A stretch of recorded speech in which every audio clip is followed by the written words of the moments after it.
Hi guys, welcome to Tips and Tricks with Vinegar-Based Productions. Today, we're going to talk about story and telling that story to keep you relevant in front of your target audience. At Vinegar-Based Productions, we believe the story is the most important part to begin your video production process. You have to have a story and it has to be relevant to your target audience.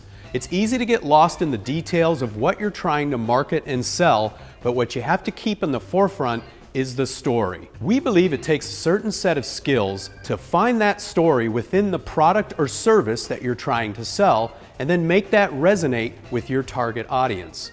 Humans are emotional creatures and we relate to each other because of shared values and commonalities. So try to weave these factors into your message.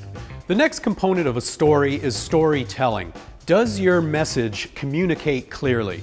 And a lot of times this happens in the edit bay. You're trying to edit together a story out of the materials you've captured on production day. So a lot of times at Vinegar-Based Productions, we create a content cut. This is something that we put together so it just provides the story. By adding B-roll and graphics, you can start to dilute the message right off the top. So we recommend just doing a content cut and locking in that story before you start to add your other elements. If you like this video and you found it helpful, then click the subscribe button so you'll get notified next time we launch a video where I'll be talking about great content and how to engage viewers.